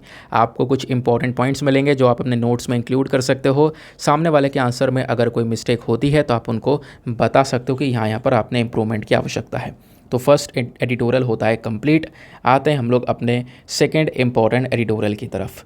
यहाँ पर राइटर बात करते हैं, next finance commission will have a tough task. क्या है मैटर, समझते हैं। दोस्तों उससे पहले तो आपने समझना होगा कि ये फाइनेंस कमीशन एग्जैक्टली होता क्या है। तो फाइनेंस कमीशन बेसिकली यहाँ पर हमारा फिस्कल फेडरलिज्म पैसों को लेकर बात करता है। जो हमारा संविधान का आर्टिकल 280 है, आर्टिकल 280, यहाँ पर इस जो है हमारा फाइनेंस कमीशन जो है इसकी बात की गई है। ठीक है, तो फाइनेंस कमीशन को बनाया गया as a quasi judicial body, आधी जुडिशियल बॉडी की तरह इसको देखा जाता है। इसको किसने बनाया? तो हमारी जो प्रेसिडेंट ऑफ इंडिया है वो यहाँ पर इसको कॉन्स्टिट्यूट करते हैं, ये आपने ध्यान में रखना है। उसके अलावा फिस्कल बोल रहा हूँ, इस फाइनेंस कमीशन में कितने मेंबर्स होते हैं? एक चेयरमैन होते हैं, 4 अलग से मेंबर्स होते हैं, और वो जो 4 मेंबर्स होते हैं इनमें एक हाई कोर्ट का जज भी होता है। ठीक है, तो 5 मेंबर्स हो गए, चेयरमैन और 4 मेंबर्स। और इन सब मेंबर्स को कौन अपॉइंट करता है? तो फाइनेंस कमीशन में मेंबर्स का अपॉइंटमेंट हमारे प्रेसिडेंट करते हैं। उसके अलावा यहाँ पर इनका क्वालिफिकेशन भी हमारे पार्लियामेंट डिसाइड करता है। उसके अलावा इनका जो टेन्योर होता है कि कितने समय तक सर्व करेंगे वो प्रेसिडेंट स्पेसिफाई करते हैं। क्या इनका रीअपॉइंटमेंट हो सकता है? बिल्कुल हो सकता है। रीअपॉइंटमेंट के लिए भी एलिजिबल, यानी कि एक बार टेन्योर खत्म हो जाए तो दोबारा से इनको एलिजिबल किया जा सकता है। उसके अलावा यहाँ पे जो हमारा फाइनेंस कमीशन होता है ना, इसके पास में जो पावर्स हैं वो सिविल कोर्ट की तरह होती हैं as per the code of civil procedure act 1908। उसके अलावा ये जो फाइनेंस कमीशन है इसका मेन काम क्या होता है? इसका मेन काम होता है हमारे प्रेसिडेंट को अलग अलग मैटर्स को लेकर रिकमेंडेशन देना। कैसे टैक्स बटेगा, क्योंकि आपको पता है ना टैक्स हमारी केंद्र सरकार के पास में जमा हो रहा है, बहुत सारा टैक्स आ रहा है, हमारी राज्य सरकार भी देती है, टैक्स का डिस्ट्रीब्यूशन कैसा होना है। उसके अलावा यहाँ पर जो स्टेट्स हैं है ना, राज्य सरकारें हैं, उनको हमारी केंद्र सरकार कैसे ग्रांट वगैरह पे करेगी, कैसे यहाँ पर अमाउंट वगैरह दे करेगी, कैसे सपोर्ट करेगी। उसके अलावा जो कॉन्सोलिडेटेड फंड ऑफ इंडिया होता है, consolidated fund of state basically यहाँ पर होता है, उसको देखने का काम करना। उसके अलावा कुछ और फाइनेंशियल मैटर्स को लेकर जो है ये प्रेसिडेंट को रिकमेंडेशन देने का काम करता है। ठीक है, अब जो रिकमेंडेशन आती हैं फाइनेंस कमीशन की साइड से वो केवल एडवाइजरी होती हैं। एडवाइजरी मतलब वो सरकार के ऊपर डिपेंड करता है कि वो उसकी बात माने या ना माने। जो पहला फाइनेंस कमीशन बना था वो 1952 से लेकर 1957 तक चला था। उसके चेयरमैन थे केसी न्योगी। ठीक है, ये आपने ध्यान में रखना है। उसके अलावा सेकंड फाइनेंस कमीशन 1957 से 62 तक चला था, उसके चेयरमैन थे के संथनम। और अभी जो करंट फाइनेंस कमीशन चल रहा है वो 15वां है। कौन सा? 15th फाइनेंस कमीशन है। लॉ कमीशन 22वां है और ये 15वां 15th फाइनेंस कमीशन है। और 15th फाइनेंस कमीशन जो ये 15वां वाला है ये 2021 से 2026 तक चलेगा। इसके आज के समय पर चेयरमैन है NK सिंह। ठीक है, ये तो हमने बात कर ली है हमारे देश के फाइनेंस कमीशन जो सेंट्रल गवर्नमेंट के अंदर में आ रहा है। उसके अलावा हमारे राज्य सरकारों का भी फाइनेंस कमीशन होता है। राज्य सरकार का जो फाइनेंस कमीशन होता है इसको हमारे गवर्नर बनाते हैं। जैसे हमारे केंद्र सरकार के लिए प्रेसिडेंट होता है वैसे राज्य सरकार के लिए गवर्नर होता है। तो गवर्नर यहाँ पर फाइनेंस कमीशन को बनाते हैं हर 5 साल में। आर्टिकल 243 के तहत यहाँ पर ये पावर्स दी गई हैं। उसके अलावा इस फाइनेंस कमीशन का यानी जो स्टेट के अंदर में इसका मेन काम क्या होता है? जो हमारी पंचायत हैं, म्यूनिसिपैलिटीज़ हैं, इनकी फाइनेंशियल पोजीशन, जो पैसों को लेकर इनकी जो स्थिति है उसको बार बार रिव्यू करने का काम करता है। ठीक है, तो ये था दोस्तों हमारा पूरा का पूरा फाइनेंस कमीशन। समझ में आ गया आपको? स्टेट फाइनेंस कमीशन और साथ ही साथ में सेंट्रल फाइनेंस कमीशन। अब आते हैं हम लोग अपने आर्टिकल पर। ये मैंने आपको बेस समझाया कि एक नए फाइनेंस कमीशन जो अभी आएगा हमारा नया वाला, कौन सा वाला? वो 16वां आएगा, ये 15वां है। तो उसके लिए एक क्या टफ टास्क होने वाला है। तो राइटर बोलते हैं कि जो हमारी सरकार है वो अभी एक नया फाइनेंस कमीशन कुछ आने वाले महीनों में अनाउंस कर देगी, इसके बारे में थोड़ा सा यहाँ पर बता देगी। तो उसके बाद क्या होगा? तो जो फाइनेंस कमीशन अपॉइंट किया जाएगा ना आने वाले कुछ महीनों के अंदर में, वो डिटरमाइन करेगा कि कैसे जो केंद्र सरकार का टैक्स का रेवेन्यू है, केंद्र सरकार का जो टैक्स है वो कैसे यहाँ पर स्टेट तक जाएगा। क्योंकि आपको पता होगा जो टैक्स कलेक्शन है वो डिस्ट्रीब्यूट होता है। केंद्र सरकार यहाँ पर उस टैक्स का कलेक्शन को जो है स्टेट्स में जो है डिस्ट्रीब्यूट करती है। तो किस तरीके से डिस्ट्रीब्यूट होगा उसको लेकर बात की जाएगी। उसके बाद मैं आपको बता दूँ कि आपको पता होगा जो ये फाइनेंस कमीशन है, फाइनेंस कमीशन से पहले यहाँ पर प्लानिंग कमीशन हुआ करता था। प्लानिंग कमीशन को 2014 में ख़त्म कर दिया गया। प्लानिंग कमीशन को 2014 में ख़त्म कर दिया गया। उसके बाद हमारा फाइनेंस कमीशन जो है काम करने लगा, फाइनेंस कमीशन को ज़्यादा इंपॉर्टेंस मिलने लगा। नहीं तो फाइनेंस कमीशन वैसे पहले से काम कर रहा है लेकिन इतना इंपॉर्टेंस नहीं मिलता था। जब से प्लानिंग कमीशन ख़त्म हुआ है तब से ज़्यादा इंपॉर्टेंस है। आज के समय में इंडिया की जो ये पैसों को लेकर स्थिति है, फिस्कल फेडरलिज्म है। फिस्कल फेडरलिज्म का मतलब है कि जो केंद्र सरकार के पास में टैक्स जमा हो रहा है वो टैक्स का प्रॉपर डिस्ट्रीब्यूशन होना, स्टेट्स के पास में पहुंचना। तो वो चीज़ें प्रॉपर हो रही हैं या नहीं हो रही हैं, वो मेन काम देखना है हमारा फाइनेंस कमीशन का। ये आपने ध्यान में रखना है। ये सारी रिस्पॉन्सिबिलिटी हमारी फाइनेंस कमीशन के पास में आ जाती है। तो राइटर बोलते हैं यहाँ पर जो सबसे पहला यहाँ पर जो इशू है वो है हॉरिजॉन्टल डिस्ट्रीब्यूशन में। मतलब क्या, मैं आपको समझाता हूँ।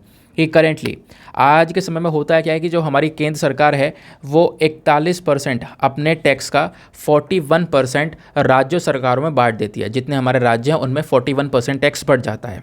और इसके लिए जो स्टेट्स हैं, स्टेट्स यहाँ पे ऑब्वियस सी बात है वो और ज़्यादा पैसों की डिमांड करते हैं, उनको पैसे की आवश्यकता है, क्योंकि यहाँ पर देखो खर्चा भी है, खर्चे के साथ साथ यहाँ पर हर चीज़ को मैनेज भी करना है, ठीक है। बट लेकिन यहाँ पे बोला जा रहा है कि डिमांड तो है, कोई बात नहीं, लेकिन हमारी केंद्र सरकार के पास में इतना पैसा नहीं है, क्योंकि केंद्र सरकार को भी खर्चे करना है, उनकी भी एक्सपेंडिचर नीड्स हैं, प्लस यहाँ पे ज़्यादा पैसा वो बोरो कर नहीं सकते।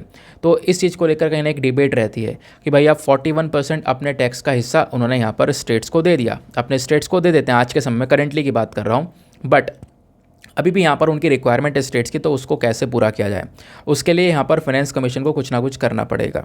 उसके अलावा यहाँ पे बोला जा रहा है कि जो पहले वाला फाइनेंस कमीशन था जिसको 2017 में अपॉइंट किया गया था, उसके टर्म ऑफ रेफरेंस में कहीं ना कहीं यहाँ पर ये जो मामला है और ज़्यादा मतलब थोड़ा सा कह सकते हो ना डिस्प्यूटेड हो गया था। एग्जैक्टली हो क्या रहा है मैं आपको समझाता हूँ। राइटर बोलता है कि हमारे देश में कुछ ऐसे राज्य हैं जो कि बढ़िया कर रहे हैं। बढ़िया कर रहे हैं वो कौन से राज्य हैं? वो सदर्न स्टेट्स देखने को मिलेंगे। जो साउथ के स्टेट्स हैं ना, केरला, तमिलनाडु, कर्नाटका, महाराष्ट्र, जितने भी यहाँ पर आपको स्टेट्स देखने को मिलेंगे, ये बढ़िया कर रहे हैं, बढ़िया कर रहे हैं, अच्छा ग्रोथ है, पॉपुलेशन कम है ना, तो ज़्यादा टैक्स भी जमा करते हैं, हमारी केंद्र सरकार को ये टैक्स भी ज़्यादा देते हैं और यहाँ की पॉपुलेशन भी कम है। लेकिन जब केंद्र सरकार ये जो टैक्स है इस टैक्स को बांटती है तो बटाव में ये टैक्स बराबर बंटता है। तो जो हमारे सदर्न स्टेट्स हैं, साउथ वाले स्टेट्स, उनको ये पैसा कम मिलता है। जिस स्टेट को ज़्यादा नीड है उसको ज़्यादा मिल रहा है। फॉर एग्जांपल जैसे नॉर्थन वाले स्टेट्स हैं, नॉर्दर्न स्टेट्स हैं हमारे, है ना, मध्य प्रदेश, उत्तर प्रदेश, ये जितने भी यहाँ पे नॉर्दर्न स्टेट्स हैं, यहाँ पर जो पॉपुलेशन है ये पॉपुलेशन थोड़ी ज़्यादा है, पॉपुलेशन ज़्यादा है लेकिन डेवलपमेंट कम है। तो जो टैक्स का पैसा है वो ज़्यादा नॉर्दर्न स्टेट्स में खर्च हो जा रहा है, जबकि टैक्स में जो कंट्रीब्यूशन है केंद्र सरकार के पास में जो टैक्स ज़्यादातर जमा हो रहा है वो सदर्न स्टेट से जमा हो रहा है। जो साउथ के स्टेट्स हैं वो टैक्स ज़्यादा जमा कर रहे हैं, लेकिन उस टैक्स का सही से जो पैसा है, सही से कंट्रीब्यूशन नॉर्दर्न स्टेट्स में प्रॉपरली हो रहा है। तो एक कहीं ना कहीं ये डिवीजन नज़र आ रहा है। और ये काम पहले यहाँ पर किया गया, जो पहले वाला फाइनेंस कमीशन था इसने 2011 की पॉपुलेशन के हिसाब से जो एक राज्य की एक्सपेंडिचर, एक राज्य की खर्चे हैं, उसकी ज़रूरत को पूरा करने की कोशिश की। 2011 का सेंसस आपको पता होगा भैया, 2011 की जो जनगणना है ना उसमें जो पॉपुलेशन है वो बहुत कम थी। आज 2023 में हम लोग पॉपुलेशन काफ़ी ज़्यादा है। 2011 की जनगणना के अकॉर्डिंग बात करोगे तो जो हमारे सदर्न स्टेट्स हैं यहाँ पे इन्होंने पॉपुलेशन को थमा लिया, पॉपुलेशन यहाँ पे रुक गई।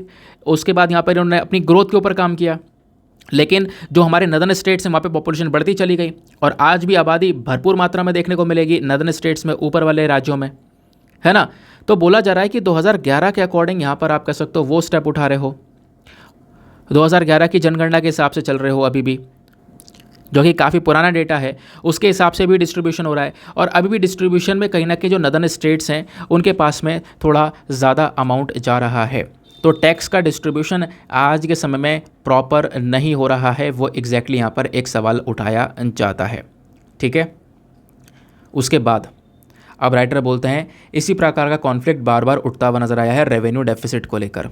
अब हुआ क्या कि कई सारे यहाँ पे राज्य हैं जो कि डेफिसिट में हैं। डेफिसिट मतलब उनके पास में ज़्यादा कमाई नहीं हो पा रही है, उनके पास में ज़्यादा पैसा नहीं है, ठीक है। तो जितने भी स्टेट आपको हमारे देश में देखने को मिलेंगे उनके पास में देखो उनको क्या करना होता है, भले ही वो टैक्स डेफिसिट में कितना ज़्यादा हो, भले ही उनके पास में पैसा ना कलेक्ट कराओ, लेकिन उनको जो राज्यों में रहने वाले लोग हैं उनको सर्विस देनी होती है, ठीक है। अब सर्विस देनी होती है तो इसके लिए काफ़ी परेशान होते हैं, इधर उधर से पैसा उठाने की, लोन लेने की कोशिश करते हैं। लेकिन राइटर बोलते हैं कि जो ये स्टेट्स हैं इनको इतना परेशान होने की ज़रूरत क्यों है, जब जो ये रेवेन्यू है ना इनके पास में, जब फाइनेंस कमीशन है इनको कंपनसेट करने के लिए, फाइनेंस कमीशन बनाया गया है, तो इतना परेशान होने की ज़रूरत नहीं है। अगर आप इतिहास देखोगे तो फाइनेंस कमीशन को काफ़ी बार परेशानियाँ हुई हैं एक स्टेट डेफिसिट को टैकल करने के लिए। देखो एक स्टेट डेफिसिट में कब आता है, जब उसकी कमाई जो है ज़ीरो हो जाए और खर्चे खर्चे रह जाएं। वही कंडीशन कई सारे राज्यों की आ जाती है, और वो स्टेट की कंडीशन तब आती है वो फिस्कल इनकैपेसिटी की वजह से। अब उसके पास में कोई क्षमता नहीं है, अब यहाँ पे कोई पैसा खर्च करने की क्षमता नहीं है, ठीक है। पैसा खर्च करने के लिए है भी नहीं उसके पास में, लेकिन खर्चे हैं बहुत सारे, एक राज्य चलाना है भाई, खर्चा तो हो गई। तो कहीं ना कहीं इसके लिए जो हमारी केंद्र सरकार है वो काफ़ी सारा डिस्ट्रीब्यूशन करती है, लेकिन वो डिस्ट्रीब्यूशन अगर एक इनएफिशिएंट वे में हो रहा है, कहीं पर ज़्यादा कहीं पर कम हो रहा है, तो उसकी वजह से एक गैप बनता हुआ चले जा रहा है, ऐसा यहाँ पर बोला गया। ये जो फॉल्ट लाइन बनाई गई है ना स्टेट्स के अंदर में, इन फॉल्ट लाइन की वजह से एक प्रॉब्लम क्रिएट हो गई। आप देखोगे जब से बीजेपी कर्नाटका में हारी है, लास्ट महीना जो इलेक्शन हुआ था वहाँ पे कर्नाटका के अंदर में, वहाँ पे बीजेपी हार गई। अब बीजेपी के हारने के बाद में बहुत सारे जो पॉलिटिकल कमेंटेटर्स हैं उन्होंने ये बोला कि भैया नॉर्थ साउथ बट गया। नॉर्थ साउथ बढ़ गया मतलब बीजेपी हो गई नॉर्दर्न स्टेट की, नॉर्थ साइड में बीजेपी है, लेकिन जबकि अपोजिशन पार्टीज़ जो हैं वो सदर्न साइड में रूल कर रही हैं। तो इस प्रकार की कई सारी हेडिंग्स, कई सारे रिपोर्ट्स के अंदर पब्लिश होने लगा कि साउथ स्टेट्स अलग हो गए, नॉर्दर्न स्टेट्स अलग हो गए, क्योंकि कर्नाटका एक लौता सदर्न स्टेट था जहाँ पर बीजेपी थी, बट वहाँ से हट गई। अब क्या हुआ, बहुत सारी ऐसी हेडलाइन ने सजेस्ट किया कि जो सदर्न स्टेट्स हैं हमारे देश के, वो इंफ्रास्ट्रक्चर, प्राइवेट इन्वेस्टमेंट, कई सारे मामलों में बेहतर तरीके से काम कर रहे हैं। लेकिन ये जो है ना, ये जो प्रॉब्लम है, ये खासकर यहाँ पे कह सकते हो कि डिस्ट्रीब्यूशन की प्रॉब्लम है, टैक्स डिस्ट्रीब्यूशन की, ये चीज़ें थोड़ी सी और ज़्यादा विवादित हो जाती हैं। दूसरी चीज़, कहीं ना कहीं सदर्न स्टेट्स में काफ़ी डेवलपमेंट हो चुका है, ग्रोथ है, प्रॉस्पेरिटी है, हर चीज़ बढ़ रही है, तो इसके चक्कर में नॉर्थ साउथ गैप भी देखने को मिलेगा, ऐसा यहाँ पर बोला जा रहा है। उसके अलावा यहाँ पे बोला जा रहा है जो बॉटम लाइन है, राइटर बोलते हैं कि देखो जो हमारे रिचर स्टेट्स हैं, जो हमारे अमीर राज्य हैं, वो कहीं ना कहीं गरीब राज्य को कंपनसेट कर रहे हैं। ऐसा ही होता है ना, ऐसा ही हो भी रहा है। लेकिन यहाँ पर ये इंश्योर करना चाहिए कि कितना ज़्यादा यहाँ पर डिवीज़न है। दूसरी चीज़, हमें यहाँ पर फोकस करना होगा कि ये काम हो, ठीक है, जो ऑब्वियसली बात है, रिचर स्टेट्स हैं जहाँ पर ज़्यादा पैसा है, वो यहाँ पे गरीब पुअर स्टेट्स की मदद कर सकते हैं, उनको पैसा प्रोवाइड करवा सकते हैं। लेकिन ध्यान रखना, इससे कोई डिवाइड ना बढ़े, इससे कोई यहाँ पर भेदभाव जो है वो ना बढ़े, इस चीज़ के ऊपर मेन फोकस करना पड़ेगा। इसके लिए फाइनेंस कमीशन जो अगला आने वाला है ना, इसके लिए काफ़ी बड़ी चुनौती होने वाली है, क्योंकि एक सदर्न स्टेट था, वहाँ से बीजेपी निकल चुकी है। अब अपोजिशन पार्टीज सदर्न स्टेट्स को रूल कर रही हैं, ऊपर नदर्न स्टेट्स को। अपोजिशन पार्टीज़ लगातार यहाँ पर काफ़ी सारे कमेंटेटर्स लगातार बोलते जा रहे हैं सदर्न स्टेट्स में कि यहाँ पे डेवलपमेंट है, सब सारा काम यहाँ पर है, यहीं से पैसा जा रहा है सरकार के पास में, और सारा पैसा कहाँ पे खर्च हो रहा है, नदर्न स्टेट्स में। यानी कि साउथ कहीं ना कहीं फीड कर रहा है नॉर्थ को। इस प्रकार की जो बातें हैं बहुत ज़्यादा यहाँ पर मैंशन की जा रही हैं, बोली जा रही हैं, ठीक है, जिसके चक्कर में एक डिवीज़न देखने को मिल रहा है। लेकिन क्या करना पड़ेगा, फाइनेंस कमीशन को बिना किसी डिवीज़न के ये देखना है कि भैया किस तरीके से जो पैसा है उसको मैनेज करना है, किस तरीके से यहाँ पर जो ये कह सकते हो रिसोर्सेस हैं वो यहाँ पर इनके पास में अवेलेबल करवाने हैं बिना किसी डिवीज़न के। उसके बाद में राइटर ने यहाँ पर दूसरा टॉपिक उठाया, सेसेस एंड सरचार्जेस का। अब ये क्या है, ये भी एक तरीके टैक्स की तरह आपको देखने को मिलता है। यहाँ पर बोला जा रहा है कि फाइनेंस कमीशन के लिए भी एक चैलेंज होने वाला है। देखो, होता यहाँ पर यह है कि तमिलनाडु की सरकार ने भी आज से 2 साल पहले यहाँ पर एक वाइट पेपर जारी किया था, और उसमें बताया था कि जो केंद्र सरकार का टैक्स रेवेन्यू है, केंद्र सरकार का टैक्स की जो कमाई है वो डबल हो चुकी है। 2011-12 में केंद्र सरकार की टैक्स की कमाई 10% थी, तो 2019-20 में ये 20% हो चुकी है। इसके पीछे का रीज़न पता है क्या है? रीज़न यहाँ पर है कि देखो, जो नॉर्मल टैक्स अगर केंद्र सरकार के पास में आता है, और वो टैक्स अगर यहाँ पर हमारी केंद्र सरकार जो है राज्य सरकार को देती है, तो ऑब्वियस सी बात है यहाँ पर कुछ हिस्सा जो है स्टेट्स के पास में जाता है। लेकिन दूसरी तरफ जो हमारे सरचार्जेस होते हैं और जो सेस होता है ना, ये सारा सरचार्जेस और सेस जो भी यहाँ पर केंद्र सरकार के पास में जाता है वो केंद्र सरकार खुद रखती है, सारा का सारा, वो किसी के साथ में शेयर नहीं करती है, ठीक है। तो इसके बेसिस पर यहाँ पे बोला जा रहा है जो सरचार्जेस और जो ये सेस हैं, इसका जो कलेक्शन हुआ है, इसका जो फ़ायदा है सेंटर को हुआ है, सेंटर ने कई सारा जो पैसा है वो यहाँ पर कमा कर रख लिया है, ऐसा यहाँ पर बोला जा रहा है, ठीक है। बट यही मेंशन किया गया कि जो हमारा नॉर्मल टैक्स होता है वो तो बढ़ जाता है, बट सेस और ये सरचार्जेस जो हैं ये नहीं बढ़ते हैं। और इसी के लिए जो अगला फाइनेंस कमीशन होगा हमारा, इसको कुछ गाइडलाइंस जारी करनी पड़ेंगी, जहां पर इन्हें बताना होगा कि कब ये सेस और जो सरचार्जेस हैं कब लागू किए जाएंगे। एक फार्मूला लगाना होगा जिससे कुछ अमाउंट जो है उसके ऊपर थोड़ा सा जो टैक्स वगैरह है उसके ऊपर थोड़ा सा यहाँ पे कंट्रोल किया जा सके। तो अगला फाइनेंस कमीशन जो बनेगा डेफिनेटली उसके लिए ढेर सारी प्रॉब्लम्स होने वाली हैं। उसके अलावा राइटर ने फोकस किया रेस्ट्रेंट ऑन फ्रीबीज के ऊपर। अब ये क्या है फ्रीबीज, मतलब जो पॉलिटिकल पार्टीज़ होती हैं ना, फ्री में जो है प्रोवाइड करवाने की बात करते हैं कि हम आपको ये फ्री में देंगे, ये फ्री में देंगे, आप हमें वोट दो। तो ये भी कहीं ना कहीं एक दूसरा इशू है एक स्टेट को घाटे में डालने का। देखो, यहाँ पे बोला जा रहा है कि जो एक और इम्पॉर्टेंट इशू होने वाला है फाइनेंस कमीशन के साथ में, वो ये होगा कि कई सारे राज्य ऐसे हैं जो भैया फ्री में बांट रहे हैं सब कुछ, एक वोट को गेन करने के लिए। एक गरीब देश में हज़ारों लोग, मिलियंस ऑफ लोग ऐसे हैं जिनको एक बेसिक नीड की ज़रूरत है। ठीक है, आप उनकी सेफ्टी के लिए काम कर सकते हो, लेकिन फ्रीबीज नहीं, ये गलती नहीं कर सकते, राइटर बोलते हैं। क्योंकि थ्योरी बता चुकी हैं, सारी थ्योरी, रिसर्चेस, जो एक्सपेरिमेंट्स हैं जो किए गए हैं अलग अलग देशों में, बड़े बड़े एग्जाम्पल हैं, अर्जेंटीना का एग्जाम्पल है, श्रीलंका का एग्जाम्पल है। इन्होंने भर भर के फ्रीबीज देने का काम किया है फ्री में। यानी कि पॉलिटिकल पार्टीज़ ने क्या किया है कि भैया हम आप हमको वोट दो, हम आपको फ्री में ये देंगे, फ्री में वो देंगे, है ना, सारी चीज़ें फ्री कर देंगे, बिजली फ्री कर देंगे, पानी फ्री कर देंगे, सब कुछ फ्री कर देंगे। लेकिन वो फ्री का जो कर्ज है ना, वो सरकार के ऊपर जा रहा है, देश के ऊपर कर्ज चढ़ रहा है। लोगों को आप अभी तो फ़ायदा दे रहे हो, लेकिन दूसरी तरफ आप कर्ज को बढ़ा रहे हो, वो भी देश का कर्ज को बढ़ा रहे हो, और उसका इम्पैक्ट, एक भारी इम्पैक्ट देखने को मिल सकता है। अभी तो आप कर्ज बढ़ा रहे हो, एक समय ऐसा आएगा ना ही आप फ्री देने के लायक बनोगे, और जो ऊपर से जो सामान है वो लोगों के पास में वो बहुत महंगा हो जाएगा, महंगाई आसमान को छूने लगेगी, जैसा श्रीलंका और अर्जेंटीना में देखने को मिला।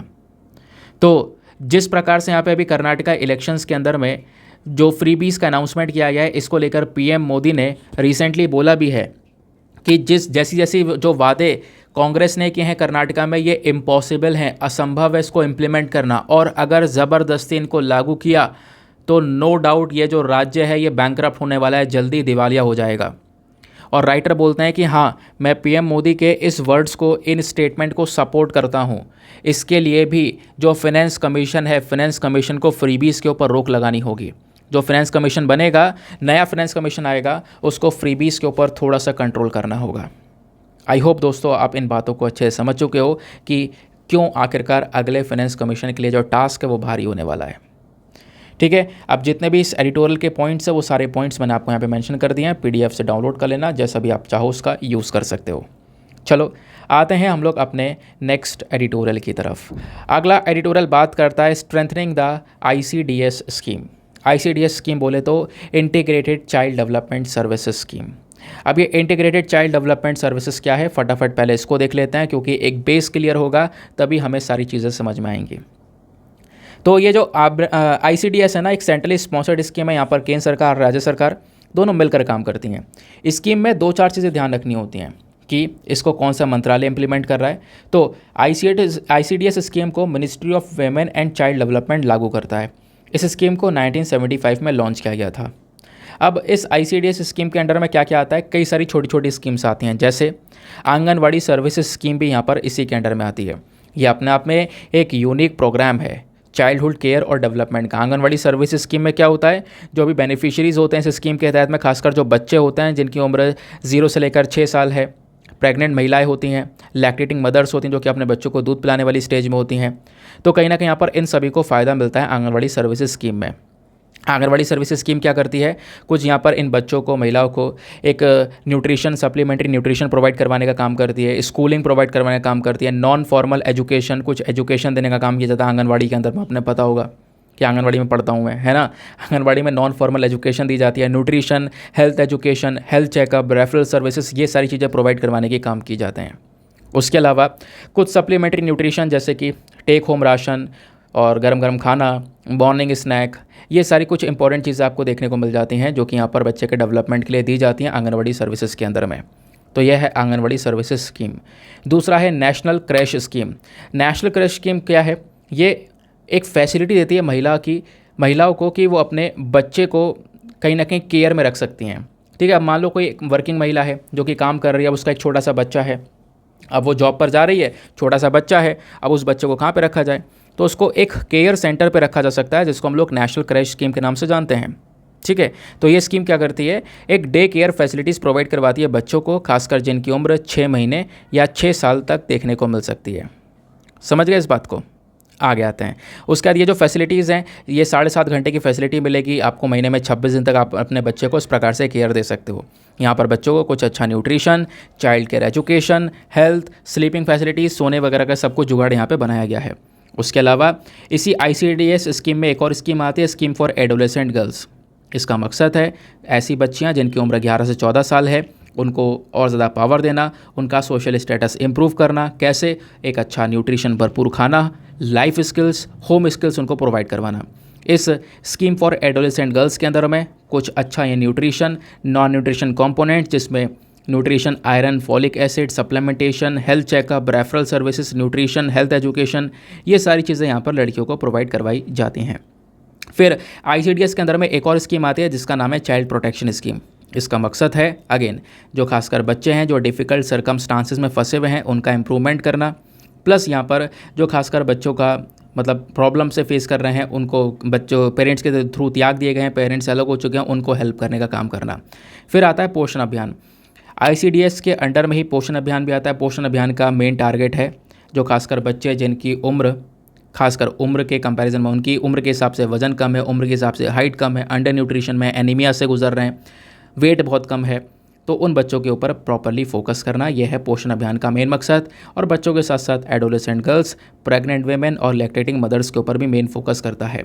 सवाल यहाँ पर यह है कि जो ये आईसीडीएस है ना, इसका मेन काम क्या है, आईसीडीएस के मेन ऑब्जेक्टिव्स क्या हैं, ये भी यहाँ पर इंटीग्रेटेड चाइल्ड डेवलपमेंट सर्विसेज के ऑब्जेक्टिव क्या हैं। मेन ऑब्जेक्टिव यही है कि देखो जो बच्चे हैं जिनकी उम्र 0 से 6 साल है उनको न्यूट्रिशन, हेल्थ सपोर्ट प्रोवाइड करवाना, बच्चे का सोशल डेवलपमेंट, फिजिकल डेवलपमेंट करना, प्लस यहाँ पर जो बच्चों की मृत्यु हो जाती है समय से पहले 5 साल के अंदर उस चीज़ को रोकना, उनको प्रॉपर केयर प्रोवाइड करवाना, यही यहाँ पर मेन फोकस है आईसीडीएस स्कीम का। ठीक है, नाउ अब राइटर क्या बोलते हैं इसमें ये समझते हैं। आईसीडीएस के बारे में तो मैंने आपको बता दिया। आर्टिकल में बोला जा रहा है कि देखो सबसे पहले जो स्टेप हमारा होने वाला है आईसीडीएस को इम्प्रूव करने के लिए, उसके लिए हमें आंगनवाड़ी वर्कर्स को और ज़्यादा सशक्त बनाना पड़ेगा और ज़्यादा पावर्स आंगनवाड़ी वर्कर्स को देनी होगी। राइटर बोलते हैं कि देखो कई सारे सर्वेज हुए हैं जहाँ पे बताया गया कि भैया इंडिया ने बिल्कुल मतलब बढ़िया काम किया है। नो डाउट यहाँ पर इंडिया के अंदर में जो खासकर बच्चे हैं, महिलाएं हैं, इनको लगातार सपोर्ट मिल रहा है अलग अलग स्कीम के माध्यम से, जिसमें आईसीडीएस स्कीम बढ़िया है। आईसीडीएस स्कीम खासकर 0 से 6 साल के बच्चों को टारगेट करता है ना, उनको एक नॉन फॉर्मल एजुकेशन, एक अच्छा न्यूट्रिशन, ये सारी चीज़ें प्रोवाइड करवाने का काम करता है। बच्चे को उनकी जो है खासकर जो बच्चे की उम्र से पहले डेथ हो जाती है उस चीज़ को रोकने का काम करता है।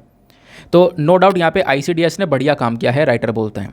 लेकिन कुछ स्टडीज़ हुई हैं जिस स्टडीज़ में अभी भी ये देखने को मिला है कि फोकस न्यूट्रिशन, एजुकेशन, हेल्थ इन सब चीज़ों के ऊपर हो रहा है, लेकिन फिर भी कुछ स्टडीज़ ने दिखाया है कि अभी भी इम्प्रूवमेंट की आवश्यकता है, अभी भी इम्प्रूवमेंट की आवश्यकता है। एक स्टडी पब्लिश हुई थी वर्ल्ड डेवलपमेंट के अंदर में, उन्होंने ये बोला कि जो आईसीडीएस का पॉजिटिव इम्पैक्ट है बच्चे के दिमागी डेवलपमेंट पे हुआ है, लड़कियों के जो दिमाग है उसमें विकास होना स्टार्ट हुआ।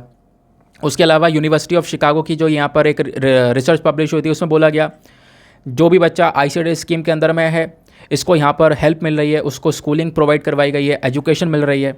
फिर एक और स्टडी पब्लिश हुई नेशनल लाइब्रेरी ऑफ मेडिसिन की, उसमें पाया गया कि जो एडोलेसेंट बच्चे हैं जिनकी उम्र 13 से 18 है ना, जो कि गांव में पैदा हो रहे हैं और आईसीडीएस के अंदर में उनके अंदर कहीं ना कहीं स्कूल एनरोलमेंट बढ़ता हुआ नजर आया, बच्चों ने स्कूल में एडमिशन्स लेने स्टार्ट करें, स्कूल एडमिशन इंक्रीज़ हुआ है, एजुकेशन इंप्रूव होती हुई नजर आई है। ये सारी चीज़ें आईसीडीएस की वजह से यहाँ पर हुई हैं। और जो आईसीडीएस के अंदर में नहीं आते हैं वो अभी भी प्रॉब्लम फेस कर रहे हैं। तो बोला जा रहा है भले यहाँ पर 4 डिकेड्स हो गए और लगातार सरकार जो हमारी एफर्ट लगा रही है इन प्रॉब्लम्स को टैकल करने के लिए, 40 सालों से लगातार एफर्ट्स लग रहे हैं, लेकिन आईसीडीएस जो है ये अभी भी कुछ टास्क में पीछे रह गया है। जैसे अभी भी एक अच्छा न्यूट्रिशन, अगर हम कहें न्यूट्रिशन ठीक है मिल रहा है, लेकिन फिर भी सभी लोगों को क्या न्यूट्रिशन मिल पा रहा है? नहीं, अभी भी इस चीज़ के ऊपर काम करना बाकी है। तो इस चीज़ के लिए राइटर बोलते हैं कि जो आंगनवाड़ी वर्कर्स हैं उनकी हेल्प ली जा सकती है। सबसे पहला स्टेप यही होगा इस प्रोग्राम को और ज़्यादा बढ़िया करने के लिए कि आंगनवाड़ी वर्कर्स को थोड़ा और ज़्यादा पावर्स देना स्टार्ट करो।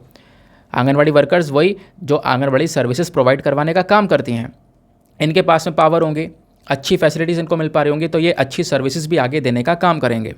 इसमें यहाँ पर बोला जा रहा है नई नई मॉडर्न टेक्नोलॉजीज़ का यूज़ किया जा सकता है, जैसे स्मार्टफोन, उसके अलावा कई सारे health education, managing feeding programmes, अलग अलग प्रोग्राम्स यहाँ पर चलाए जा सकते हैं, अलग अलग ट्रेनिंग यहाँ पर आंगनवाड़ी वर्कर्स को दी जा सकती है।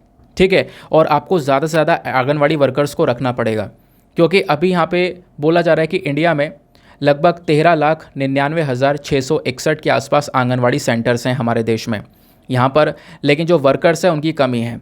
तो प्रॉपर वर्कर्स की आवश्यकता है। आप ज़्यादा से ज़्यादा वर्कर्स को बढ़ा दो, इन सभी पूरे देश भर में सेंटर में रख दो। इससे क्या होगा, इससे हम ज़्यादा बच्चों तक पहुँच पाएंगे, ज़्यादा अच्छी हेल्थ, ज़्यादा एजुकेशनल आउटकम मिलेगा, ज़्यादा बच्चों को यहाँ पर शिक्षा मिल पाएगी, क्योंकि आंगनवाड़ी में पढ़ाई भी, न्यूट्रिशन भी, हर चीज़ के ऊपर मेन फोकस किया जा रहा है।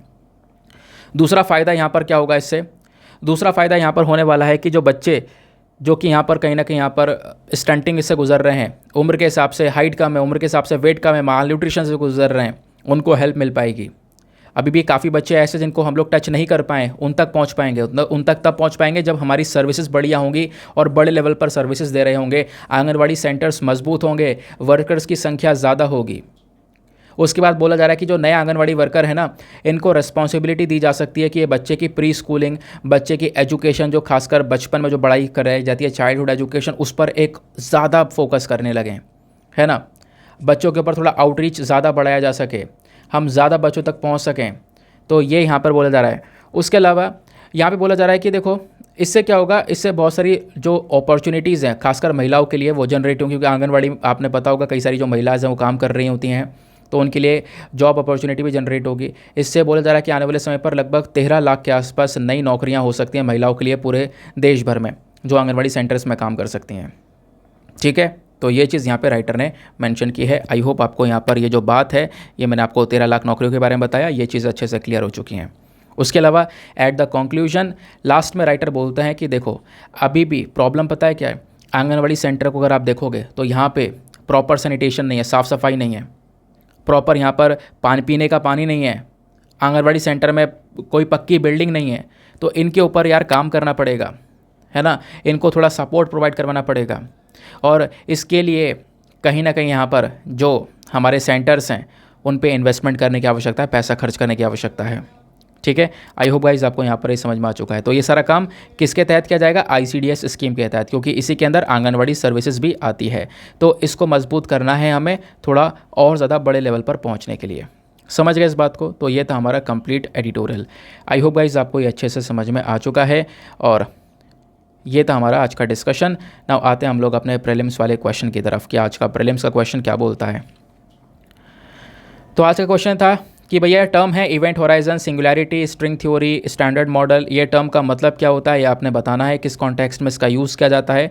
तो इसका सही उत्तर है option number A, observation and understanding of the universe. हम अपने ब्रह्मांड को समझने के लिए, ऑब्जर्व करने के लिए event horizon, singularity, string theory, इन सब वर्ड्स का यूज़ करते हैं। ये सारी टर्म्स उस कॉन्टेक्स्ट में यूज़ की जाती हैं। तो दोस्तों इसी के साथ में करते हैं लेक्चर को समाप्त, और मिलते हैं आप लोगों से अगले वीडियो में। आज के लिए bye bye, have a nice day, thank you and जय हिंद।